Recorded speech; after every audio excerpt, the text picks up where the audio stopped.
You're listening to the Devil Dog Talk Show. This show contains explicit material and is recommended for ages 18 and older for mature audiences only. But hey, it's the internet. All right, so today we have Madison Shockley III, folks. Yes, sir, the third. And he's coming out of LA from Cadre dispensary.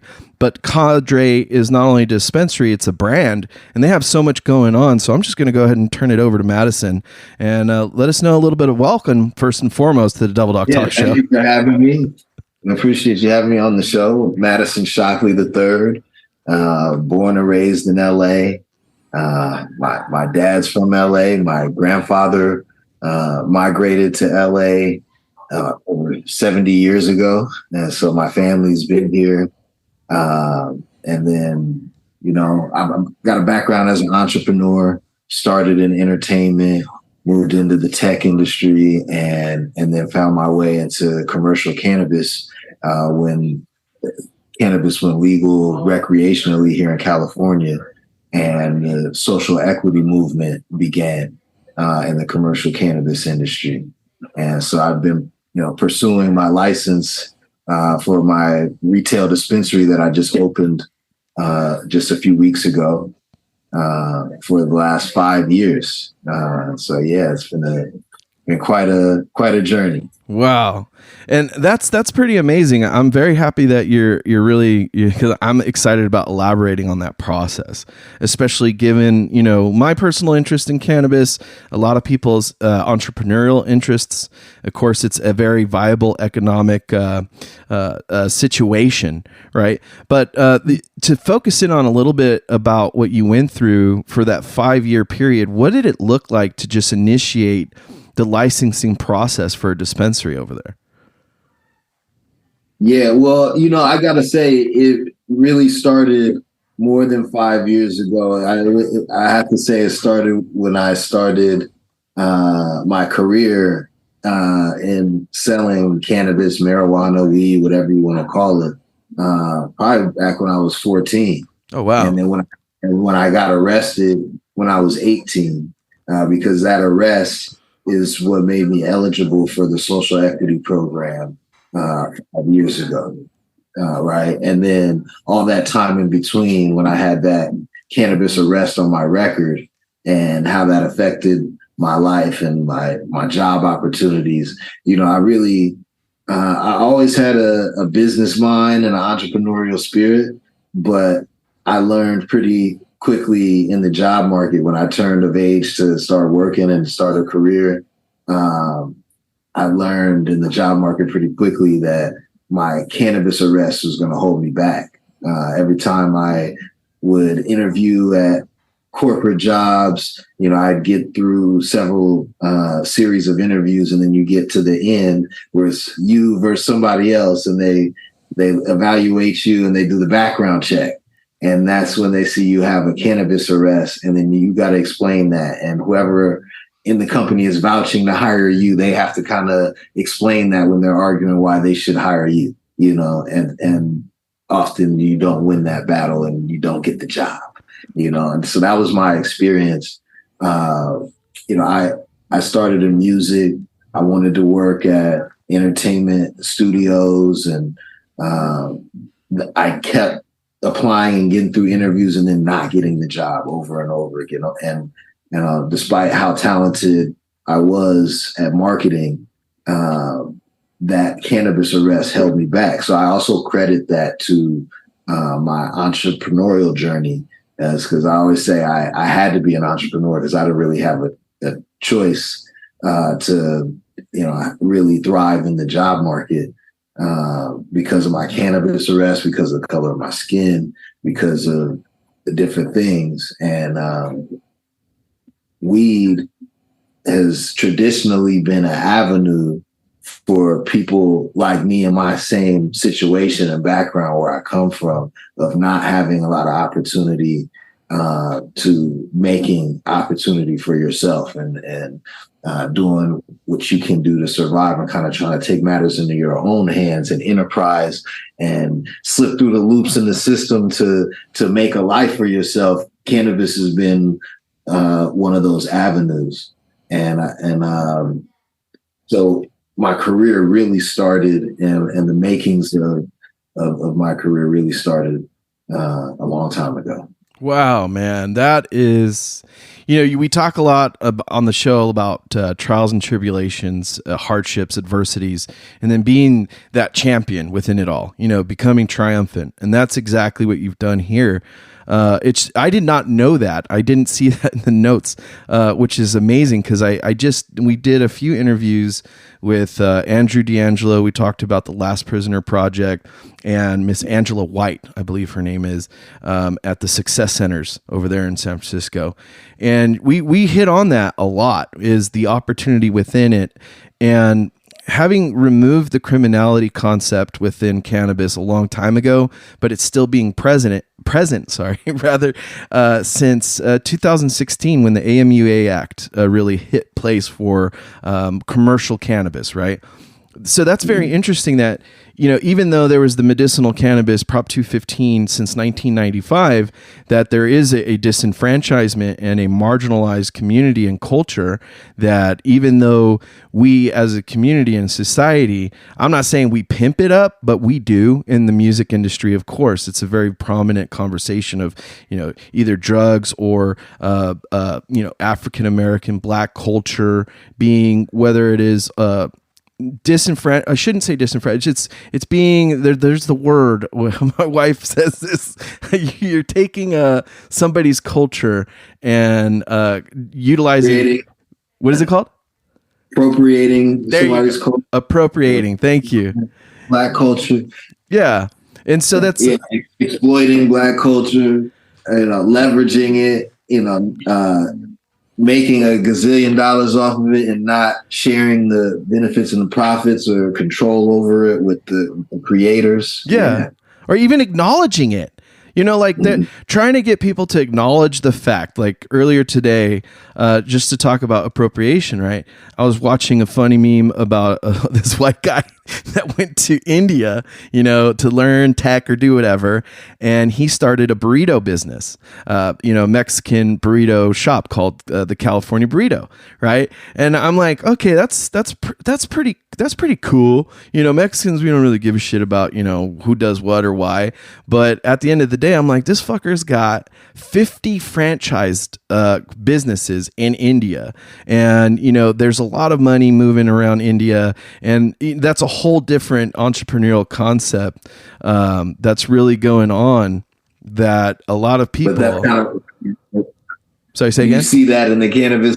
Is that like a parallel that you see with the cannabis industry? Exactly. I see that a lot. And it comes to kind of like a takeaway of how do you have the conversation when people are ignorant to that type of, even existing, right? It's hard. My wife is Black and she's from Mexico, but me and her have experienced things where, we're sitting back and we're like, hey, this is a little bit different.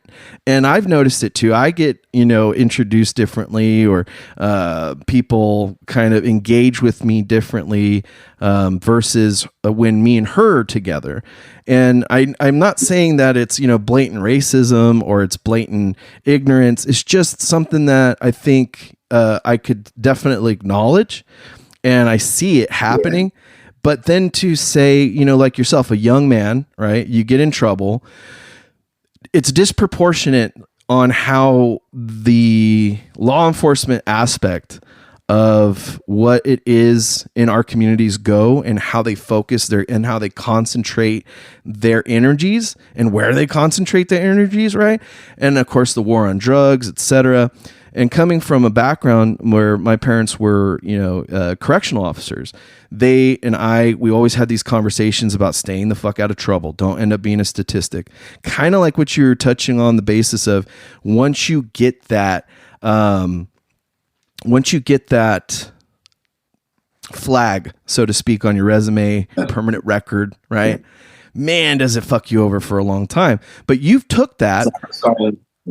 Yeah. And you took that and you grew with that, and you've developed something, and you fought for something on a level where not only is it successful, right, as a business entrepreneurial, person. But now you're turning around and giving back to the community, acknowledging there's a better process and a better way of how to manage your adversity, right? And I think that speaks volumes of your character as an individual. You know, there's a lot of gentlemen in history and Martin Luther King, of course, Malcolm X, that discuss things.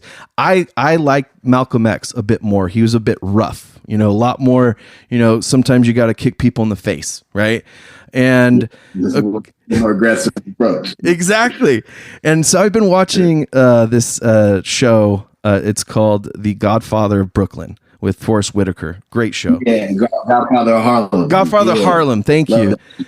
Great show. I can't get the names right, but you know, you got Malcolm X depicted in there, and you got Che Guevara, and they're meeting up in Africa, and you know, dealing with political problems in Harlem. Yeah, that's a great show. Yeah, and it really speaks to the volumes of our current situation societally, right? You know, things are shifting, not just in cannabis, but of course psilocybin, psychedelics. You know, that bill's right on Gavin Newsom's desk, I think, this week, and to see that you have the fortitude to acknowledge and advocate actively for equity within the community as for cannabis, right? Because you're right, people are making millions of dollars. I learned it all starts with the law and the legislation. Like that's what creates the framework and the you know, that's where the money is decided, how it's divided up essentially, or how you get to the money is the laws. And it was the social equity legislation that created an opportunity for me where I couldn't find many others, right? And that was really where it started. Was what it does is it creates a competitive advantage within the industry, right? Mm-hmm. So because social equity applicants get priority in licensing, meaning like we get first dibs at licenses. It's not something that you can buy. It's not something that you can say, oh, I have more money than you, so I'm going to get a license before you, right? So what that created was an advantage for those people who qualified like that, right? Nice. And so before, you know, I started in entertainment, a very monopolized industry. It's you know, very bottlenecked. Yeah, you know, it's for me to build a studio. Tyler Perry's the only Black person in modern times to build his own film studio, which is a crazy, phenomenal feat in itself. But like, the deck is so stacked against you in every other industry, and so you're trying to compete. Business is all about competition, and if you don't have access to capital, you don't have access to infrastructure, human capital that knows how to do things at a high level, you're at a huge disadvantage trying to compete. What this did with this legislation was it said, okay, what you do have is access to licenses early. If not first, you're going to be early in the industry, and you know, you get the licenses. So now I was able to use that competitive advantage to now raise the capital that I needed to build my business. Where if that legislation wasn't in place and I still needed to raise the same amount of capital to get this business started, I wasn't going to be able to raise it. you know? Yeah. Well, you know, they would have just given the money to somebody else to do the same thing, somebody else who doesn't look like me, right? And so this legislation forced it to where, you know, people with capital would have to work with people like myself to get into this business. And so I learned that I have to continue and always be advocating for policies and legislation that affect how I make money and build wealth and how my community builds wealth. And that it starts there. We can't just accept what the laws are and then say, okay, we're going to work with what we're given, because historically the laws have been set up to disenfranchise us, to put us at the lowest position on the totem pole, to you know, leave us out of opportunities and position of power. You know, so I definitely learned that advocating for policies is something that you have to do from beginning to end and always, and if we can make changes there, then we can see changes in the outcomes of our communities and the health of our communities. That is awesome, dude. Like, that's a beautiful position and perspective coming from the adversity in your youth to, of course, I mean, you wouldn't have had to wait 5 years and do a lawsuit and, sue LA of all counties and all places. You would think it would go a little bit smoother. But when you were faced for that new challenge, even though you had the process initiated, right? How did that begin, and why was that delayed for so long? The challenge over the social equity licensing process. Yeah. A couple of years ago. At first it was delayed for, I'm not sure why. It was a lot of political reasons. Actually, I think I do know why. The funding for the program at the beginning was shifted away from the program and given to the LAPD. So $10 million of funding that was supposed to start the social equity program was given to LAPD, and then it started with like $1 million or something like that. Wow. And so the programming and the staff that they needed to implement the program wasn't there. And so that created a lot of delays in rolling it out initially. And then when they did open the first round of licensing, it was completely mismanaged. It was the law dictated that it was supposed to be a first come, first served process. And ultimately, that's not how it played out. And I happened to be applying in that process, and I took steps to document everything that was happening, because I knew it was a process that was taking place online, and having a little bit of a tech background before being in the cannabis industry, I just had the foresight that if we're having this competitive process that's going to take place on the internet, and 100 licenses are at stake, and we're talking about potentially billions of dollars in revenue over the years at competition right here. Anything could happen. I was expecting there to be some type of hack or some type of DDoS attack or something. So I just wanted to record and take any measures to protect our process from those things as possible. And so I had all this documentation. I had video recordings of a bunch of applications that we put in as a team.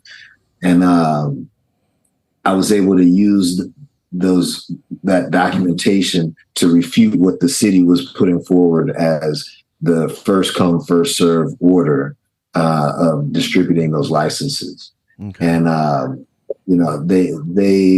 they denied that there was anything wrong. And myself and our organization that we started, called the Social Equity Owners and Workers Association, collectively came together and filed a lawsuit against the city of LA and the cannabis department. And we challenged the order that was the legitimate first come, first serve. And we were winning, I would say. And we were close to getting an injunction on the city and the program. And so at that point, the city came to the table to negotiate, essentially. And ultimately, a settlement was agreed upon that created an additional 100 social equity dispensary licenses in the city of LA here. And I got my license in that process, and 99 other equity entrepreneurs got their licenses in that process. And then that also led to a series of other reforms that we, as the Social Equity Owners and Workers Association, led in terms of like strengthening social equity laws around our equity share ownership, strengthening the language in the legislation around protection over our control and our interest in our own companies. And a lot of things, things like being able to move our licenses and all sorts of stuff. And so legislation is really key. That's impressive. That's very impressive. And I mean it sincerely and wholeheartedly. Like as a veteran, I had to learn the hard way, kind of, same thing, but different. The hard way that unless you are educated in the fundamentals of how the bill becomes a law and the CFR codes, the federal regulations, and all the different, ins and outs of the wording. Man. Ooh, I tell you what. You know what? I wasn't educated in that stuff, but I had to learn. I had to educate in real time. And that's where the other part of it comes in, just the sheer will and passion for it. And that really came from my background and how and where I grew up. It meant so much to me that this happened in the right way. This being Los Angeles and have grown up here and have been through so much struggle and have generations of being through struggle. And then this opportunity open up for a new industry. There are no industries in America where Black people own more than 1 or 2% equity in the industry overall, maybe even 1%, right?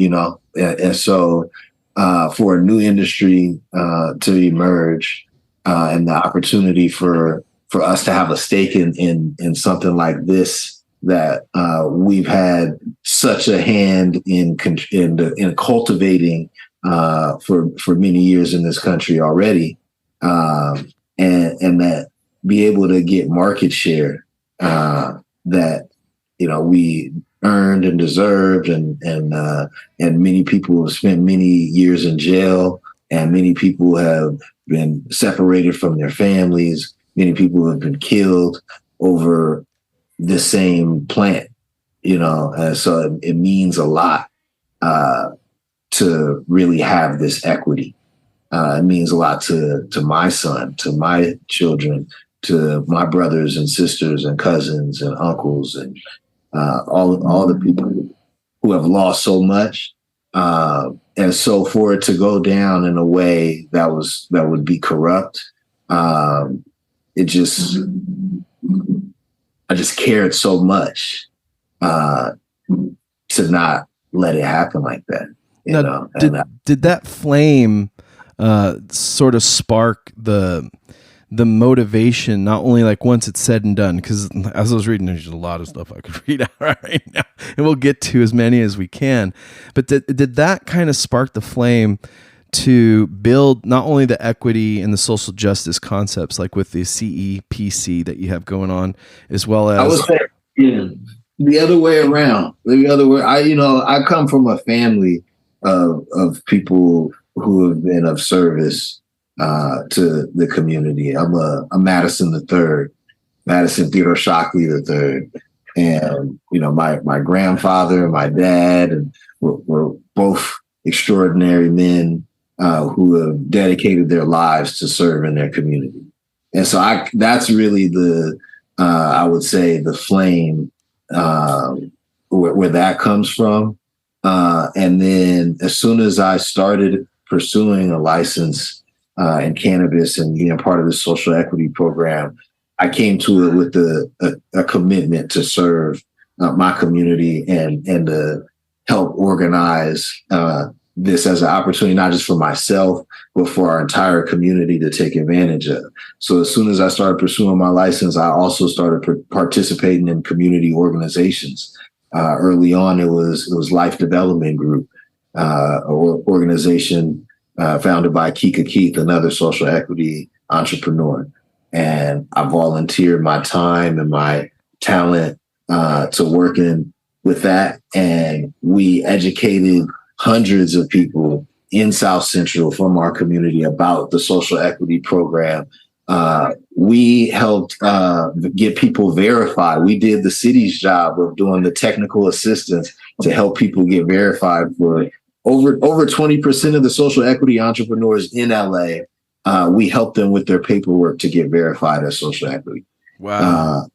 And so that was before even the application process happened, before we ever even applied for the license, because I always felt like, well, the mission here is to build a supply chain that we control, as a community.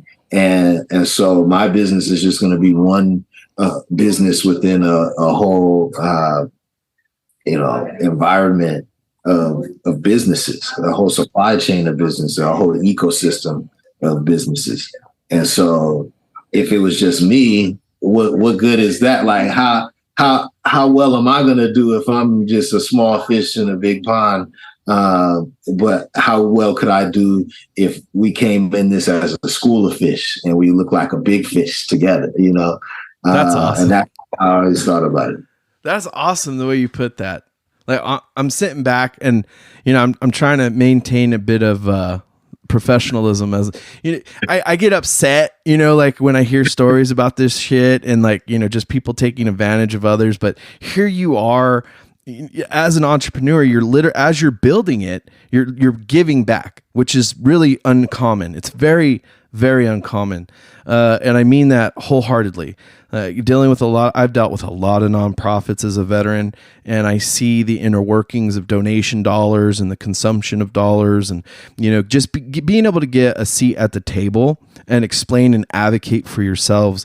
That's an accomplishment alone. But then here you are, literally turning around and lifting others as you're walking and climbing up this huge mountain of just bureaucratic bullshit, so to speak, like just red tape for no reason. Then, somebody to legitimize their $100,000 a year job, right? Or more. Shit, I don't know how much people get paid over there in the city, man. A lot of county supervisors make a lot of money, but to hear that you're able to do that throughout the process of doing it yourself, that's a remarkable achievement. Now, to focus it back on Cadre, how did you develop the actual branding behind Cadre? And then what was it like to develop that, those strains and specialize more in the higher end cannabis and not so much that, boof or swag or, was it Reggie is what they used to say, right? Yeah. Great question. How did I develop the brand Cadre? Yeah. And then the products, I knew after we settled the lawsuit, I knew there was, at least 100 dispensary owners that I could become friends with, and we could do business together.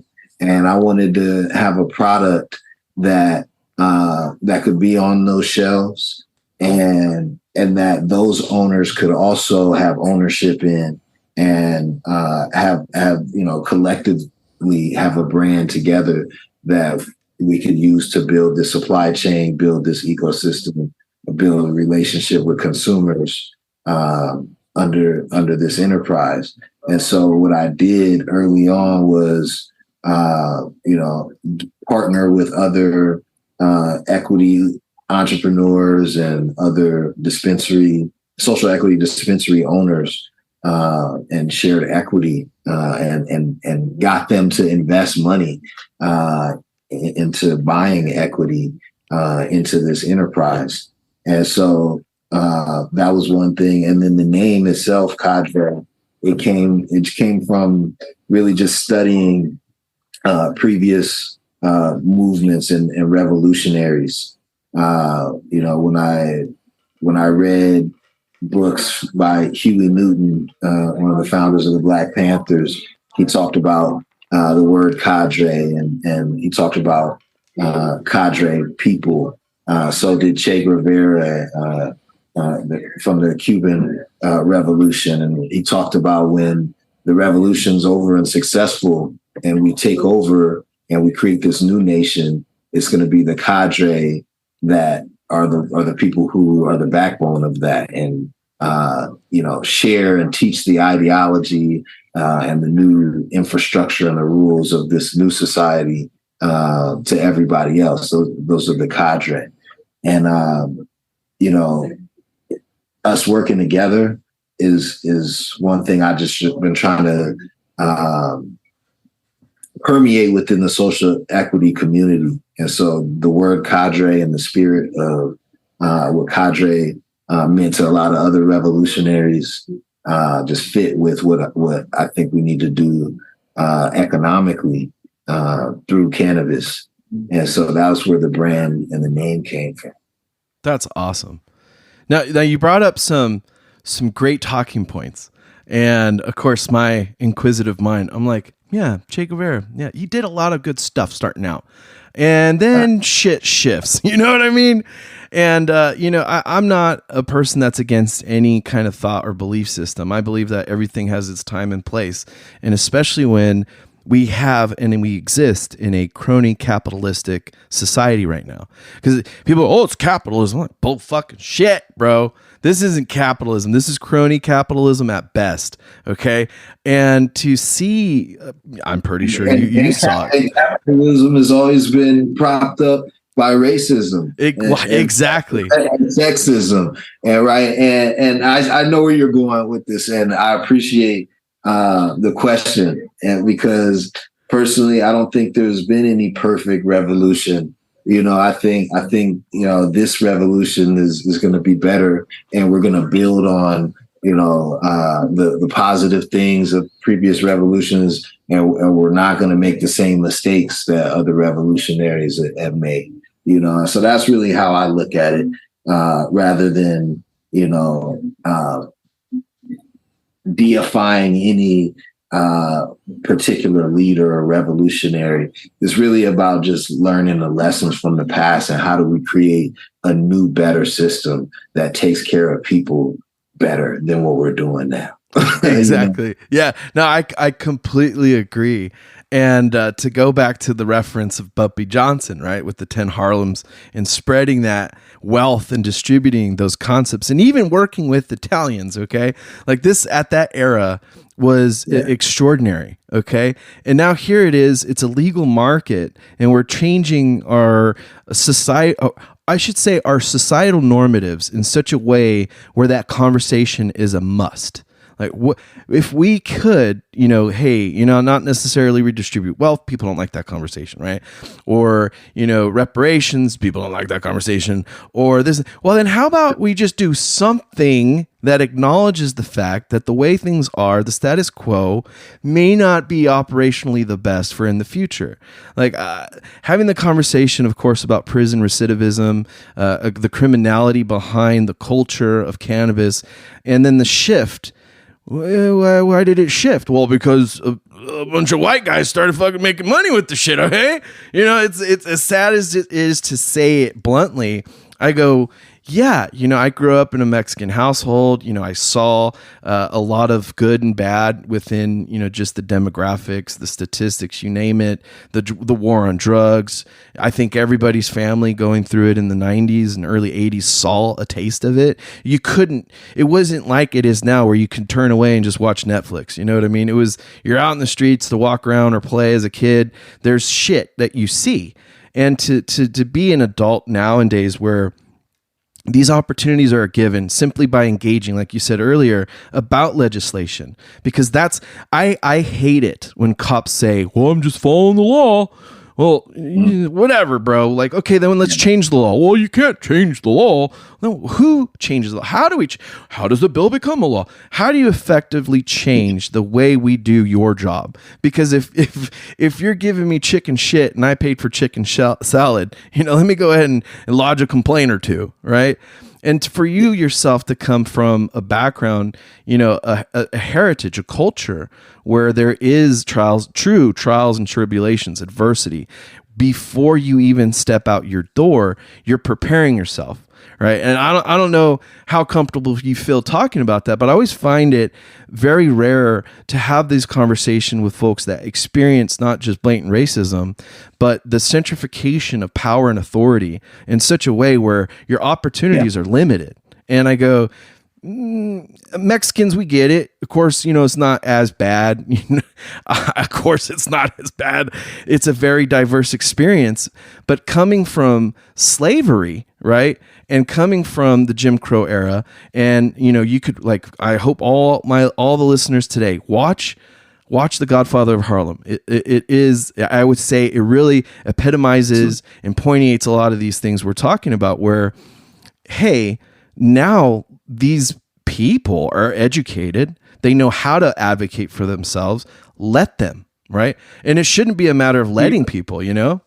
You're right that it's about power at the end of the day, you know, and you know, the wealth gap, closing the wealth gap to me is the mission, the racial wealth gap. You know, I think the average net wealth of white families is 20 times that of Black families. And that's the biggest power disparity. I think that's where the power disparity is rooted in that wealth gap. For one, because if we close that and we were on an equal footing in terms of economic resources, then I think, you know, other things like our politics and you know, other issues would not be so disparate. But then again, you know, that's where that conversation comes with what comes first, the capital or the legislation, and really it's the legislation.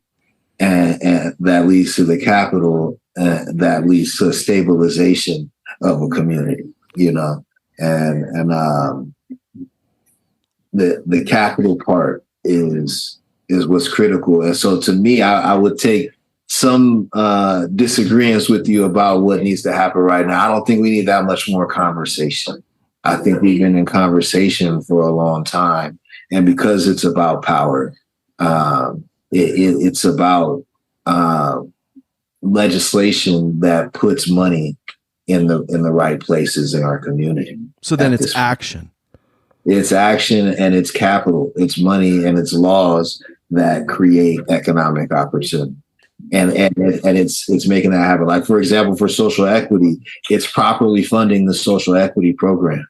You know, the conversation shouldn't be you know, like you said, you know, people don't want to talk about reparations. People don't want to talk about a transfer of wealth. That those things are what the conversation is about. But I'm beyond the conversation at this point. You know, we don't even have to talk about it if you don't want to. Just run the money at this point. You know, yeah, and because this is an opportunity to. This isn't reparations, social equity. I don't like people to confuse social equity with reparations, but it is similar to reparations in the sense that it's trying to right a previous wrong, and it creates an opportunity for those who have been disenfranchised. And if we can fund it, stop talking about it, stop delaying. Properly put the money there. I think the conversation has happened over the centuries, and I think we know what's right and what's wrong, right? By now, by this time, yes, there's a lot of people in denial, and that's not going to change through yet another conversation. But I think the resources just need to be put to support social equity, to support reparations, to support the transfer of whatever we got to do to close that wealth gap. And my personal belief is what's going to help close that wealth gap is Black people owning their own businesses. That's the only, and owning businesses that thrive. I think we need 1,000x returns to close that 20-to-1 gap. You know, we don't need, you know, it's going to take too long if we're just, you know, doubling our money up. We need a 100x our money fast. We need 1,000x our money fast across a lot of people in our community to close that gap. And so I think we do that through business ownership. And that's why owning cannabis businesses is so important, because it's an industry that's not monopolized yet. It's still very fragmented. And, you know, there's room and opportunity for people to grow and capture market share in this industry. And so that's why we're scrapping for it. We're fighting for it for every inch of it. That's amazing. See, and that's I'm glad that you really kind of went on that, because to me, that's educating myself. You're eloquent with your words, and you're very developed in your message was, it's no longer a conversation based, it's action. And we may not know the exact steps, but if we're not making steps, making move to get that 100x, and if our society isn't as a community supporting that, whether it be Black ownership of cannabis businesses, Black ownership and development of just entrepreneurial concepts, understanding the words, right? The shit that's within the law, right? The legislation. Then after legislation, how do these policies get formed? How are these policies then interpreted by councils and people on committees, right? And then by the end of the day, how are they funded? Yes, sir. Yeah. How are they funded? Like when you brought up LAPD consumed 90% of what was allocated for that equity program, I'm like, why? Like, well, it's the same thing that happened after slavery during the brief Reconstruction period, right? We had all these laws that were to support former enslaved people, but they got sabotaged at the state level. The resources it got diverted away from the people who were supposed to get it. They didn't fund all the programs that they were put in place to help people start their own businesses, learn the skills of farming or blacksmith or whatever it was to be self-sustaining. All the money behind the programs that were supposed to do that was held back, and it never got implemented until they just wiped those laws away and all that support away, right? So you never really had a support and a genuine effort to help formerly enslaved people get on their feet, while at the same time, many programs for immigrants were funded. Immigrants coming over from Europe, the Homestead Act. You had land being given to European peasants, while at the same time, Black formerly enslaved people weren't given anything and were told to pull themselves up by their bootstraps, right? And so the same thing that happened then with Reconstruction is happening now, where we have the legislation, but then the funding is being diverted, and it's not a full effort to really make the change. How does that happen, though? Like, again, to touch back on something I just read today, it's the soda tax in Philadelphia, and how they literally target more of the poor persons or poor people in that community who consume those type of products, like even cigarettes. I'm against the fact that there's 44 taxes that Philadelphians pay. 44 different fucking taxes. Okay. Now that's a lot, dude. And then to come off it, like to focus it back to the cannabis, right? The taxation worked as in collecting it, right? But the soda sales dropped 40% or some shit like that. And then on top of it, the funds were allocated to the general fund of their governance, not the educational funds that they were promised to go to.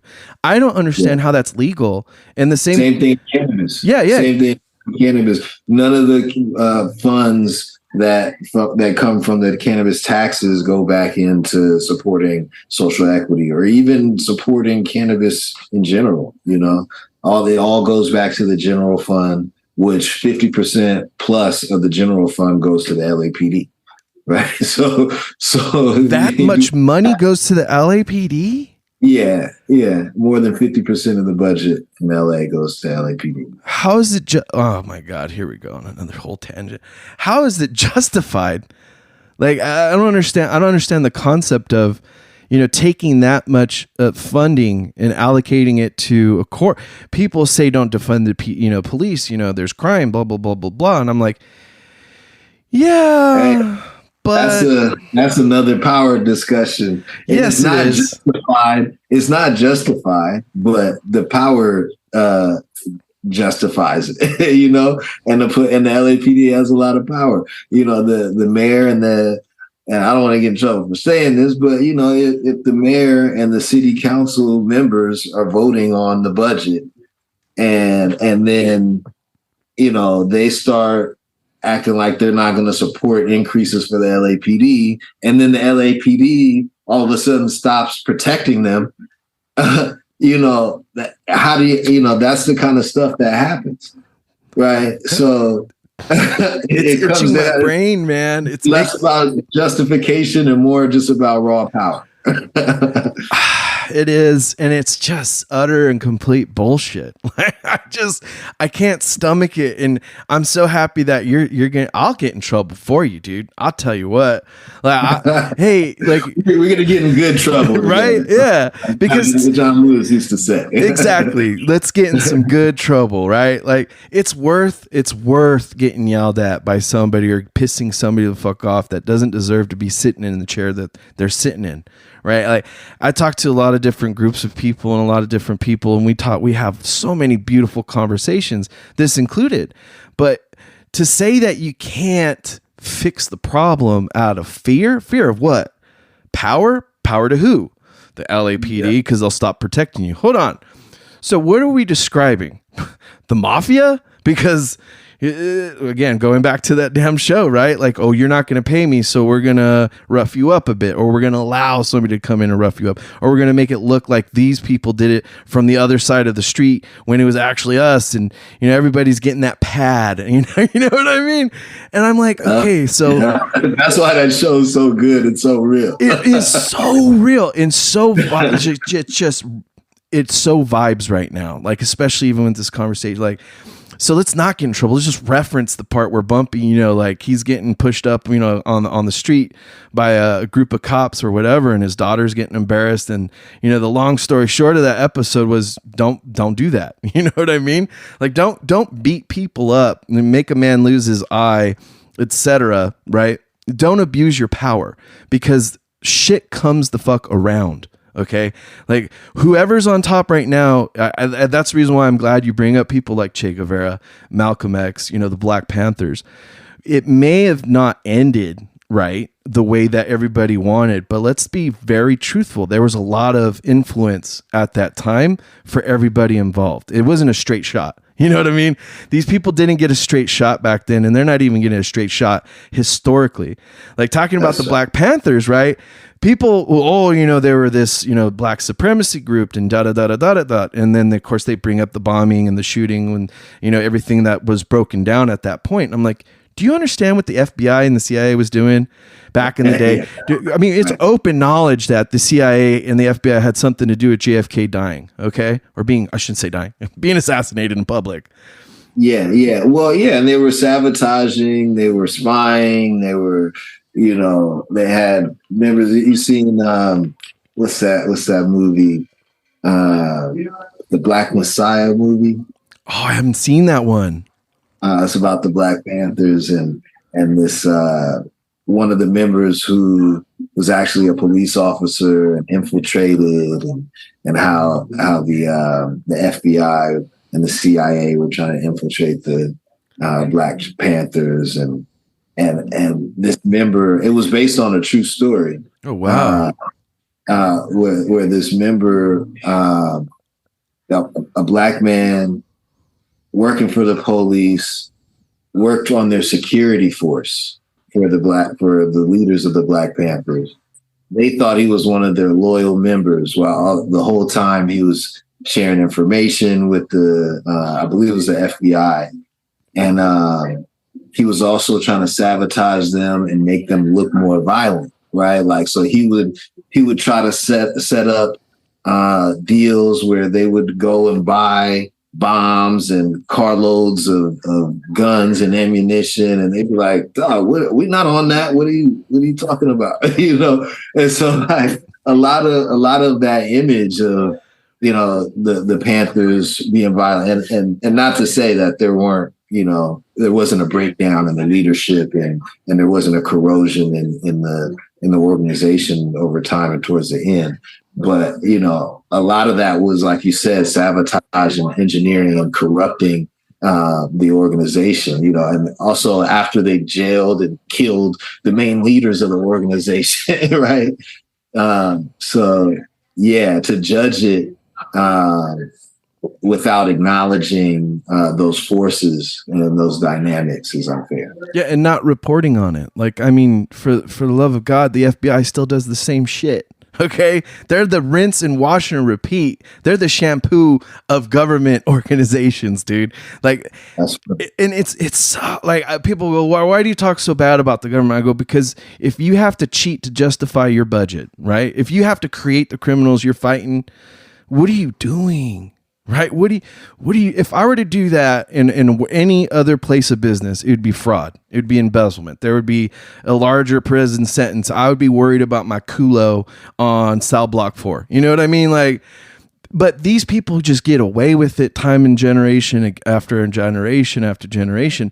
But to focus it back to Cadre and what you have developed here, as a gentleman entrepreneur and creating just great opportunity within equity, social justice, advocating, and taking an active approach to making those steps affect change. How do you see Cadre in the near future? And then how do we participate in supporting Cadre and, of course, yourself as an individual?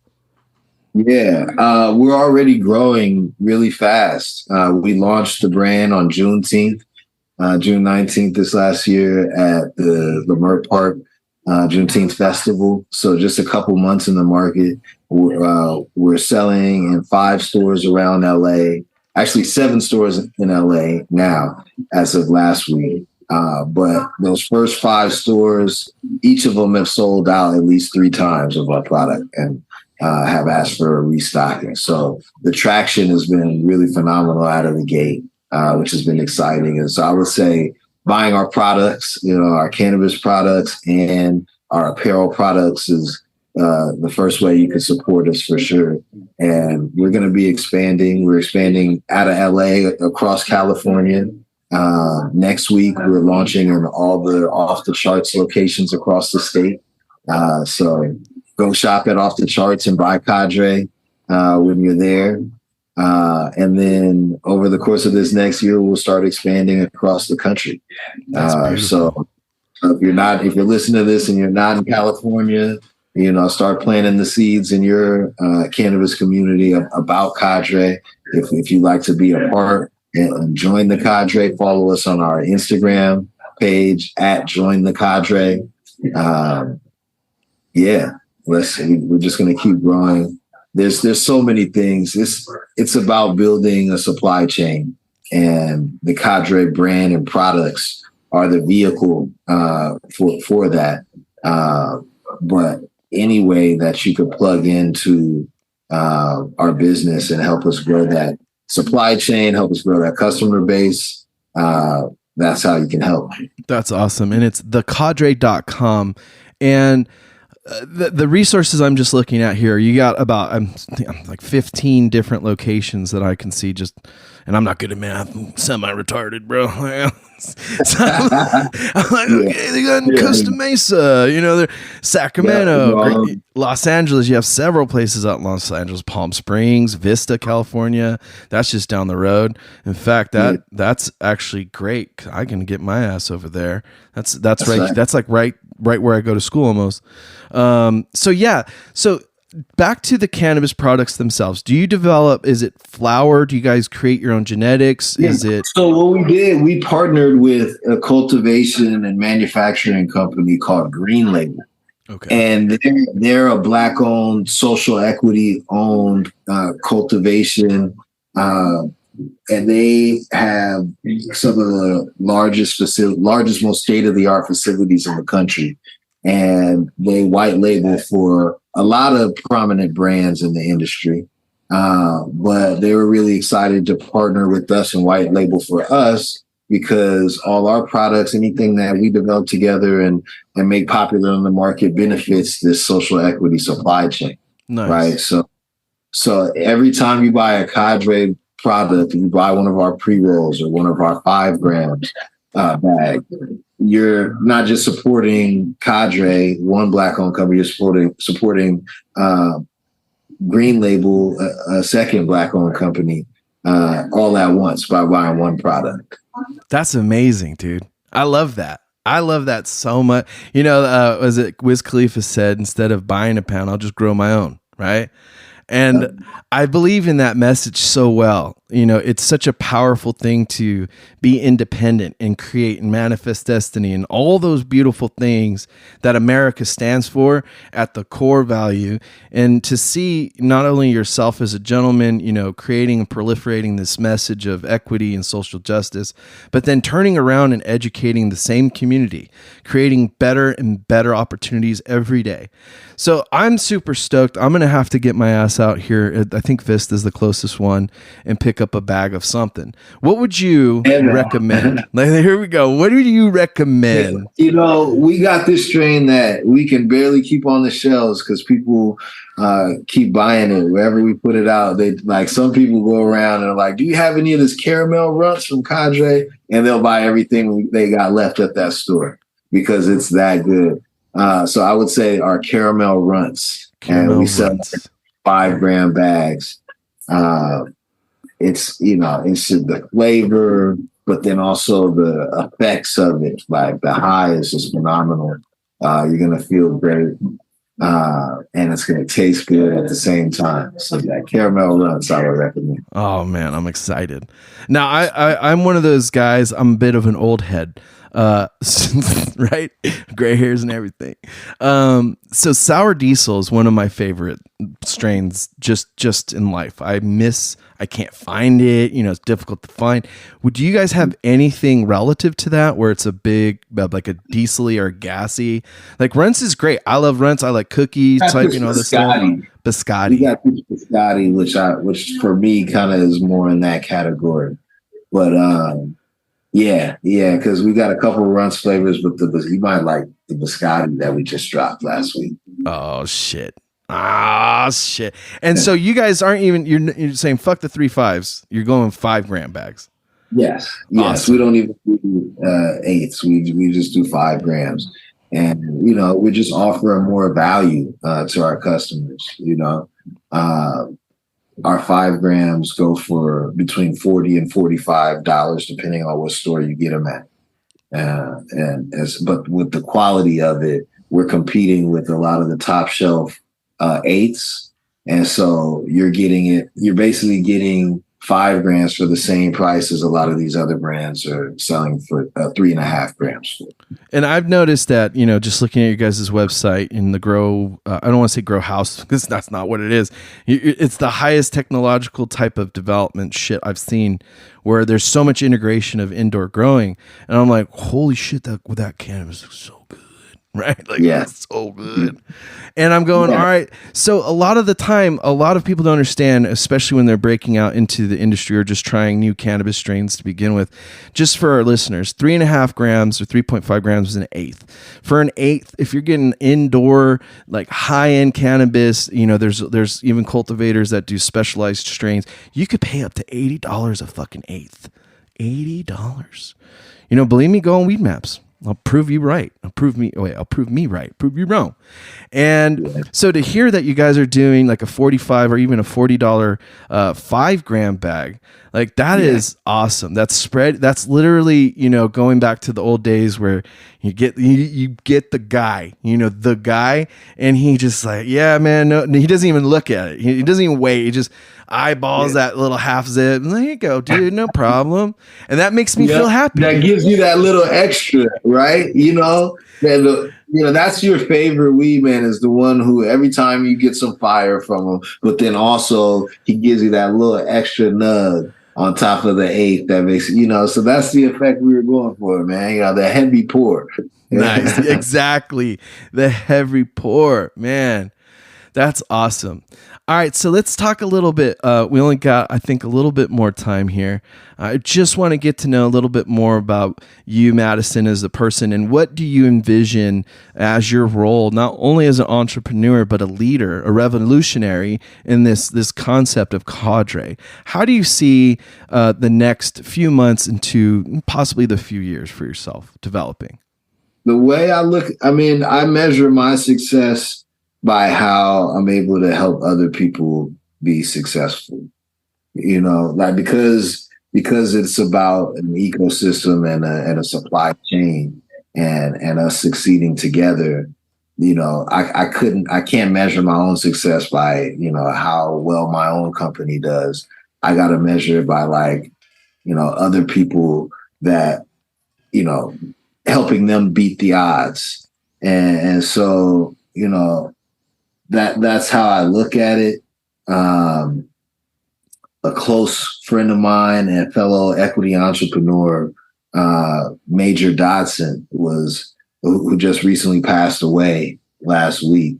I gotta, just put his name out there in his memory and carry his legacy on, because he was somebody that I really measured my success by working and trying to help him succeed in this. And one of the things he was most proud of was that he got his delivery license through the social equity program. And he was one of those people that was there with me the entire time, in what I like to call the trenches, when we were fighting against the city council and we were fighting a lawsuit and, going to the cannabis committee meetings and just making noise and asking questions and all the demonstrations that we did on the way in this journey. He was there, and he was a part of fighting for our community and also for his own opportunity. And through all that, eventually he did get licensed to sell cannabis legally. And that was a great personal achievement for him.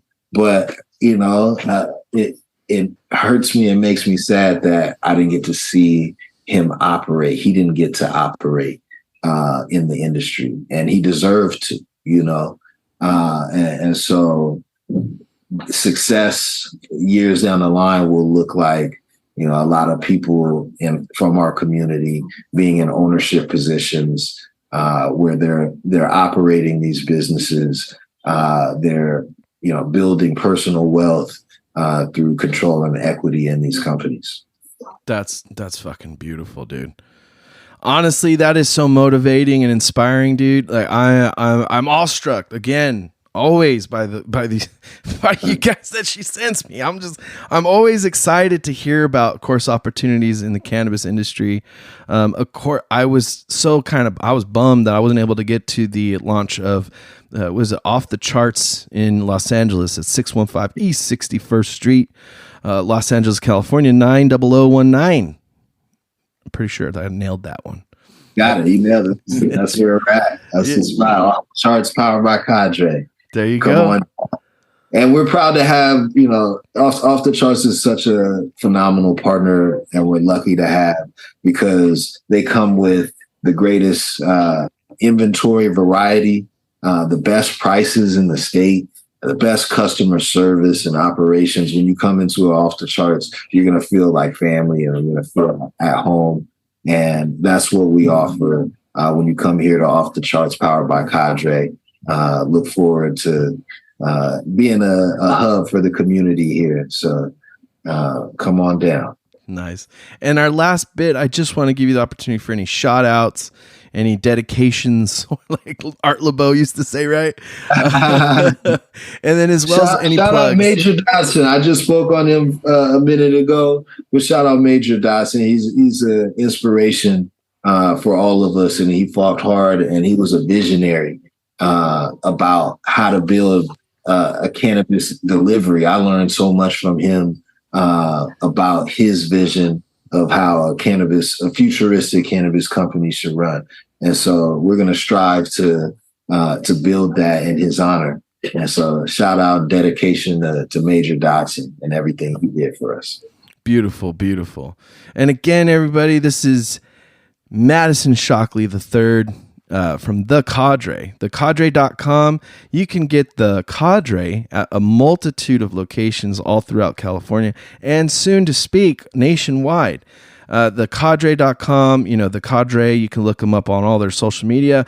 All their links are going to be attached to this episode. So please give it a listen, like, and share. Of course, if you're listening to me right now, you've been listening. Thank you for that.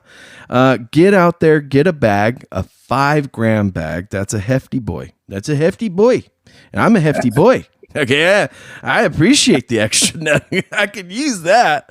Oh man, it's been such a great time talking to you, Madison, and we're gonna go ahead and wrap. Thank you, Joe. Thanks for having me. Internet. Hello. This is your host number 4. My name is Yes, yeah, and I'm representing our number 6 because yes, shit. Well, I didn't mean to say,